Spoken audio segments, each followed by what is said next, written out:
আসসালামু আলাইকুম। আমি আপনাদের সাথে একটা গুরুত্বপূর্ণ বিষয় নিয়ে কথা বলবো, সেটা হচ্ছে নিউবর্ন বা ছোট বাচ্চাদের জন্ডিস।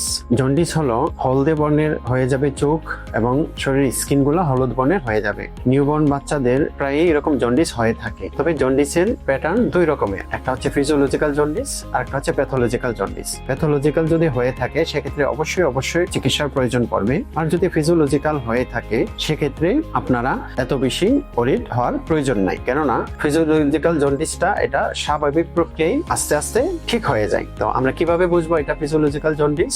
বাচ্চার জন্মের 24 ঘন্টার পর এই হলুদ বর্ণটা ধারণ করবে চোখ, মুখ, শরীর এবং অন্যান্য জায়গায়। তার মানে বাচ্চার জন্মের সেকেন্ড ডেতে বাচ্চা জন্ডিসটা অ্যাপিয়ার করবে, এবং 3 থেকে 5 দিন বয়স যখন হবে বাচ্চার, তখন জন্ডিসের মাত্রাটা পিক হবে, মানে সর্বোচ্চ লেভেল হবে, এবং সেটা 1 সপ্তাহ বা 2 সপ্তাহের মধ্যে এটা আস্তে আস্তে ভালো হয়ে যাবে। এই সময় বাচ্চার অ্যাক্টিভিটি ঠিক থাকবে, বাচ্চার খাবার দাবার ঠিক থাকবে, এবং বাচ্চার অন্যান্য যা স্বাভাবিক থাকার কথা সবকিছুই স্বাভাবিক থাকবে। এই জন্য ফিজিওলজিক্যাল জন্ডিসে কোনো চিকিৎসার প্রয়োজন পড়ে না। তবে কখন চিকিৎসার প্রয়োজন পড়বে বা কখন আপনারা দ্রুতই হাসপাতালে চিকিৎসকের কাছে নিয়ে আসবেন? যখনই দেখবেন বাচ্চা অনেক লেথার্জিক হয়ে গেছে, বাচ্চা খাবার খাচ্ছে না, এবং বাচ্চা অনেক বেশি জ্বর, এবং বাচ্চার জন্ডিসটা উইদিন 24 আওয়ার্সের মধ্যে হয়েছে, অথবা বাচ্চার জন্ডিস প্রায় 2 সপ্তাহ হয়ে গেলেও বাচ্চার জন্ডিস ইমপ্রুভ হচ্ছে না, তখন দ্রুতই আপনারা হাসপাতালে চিকিৎসকের পরামর্শ নেবেন।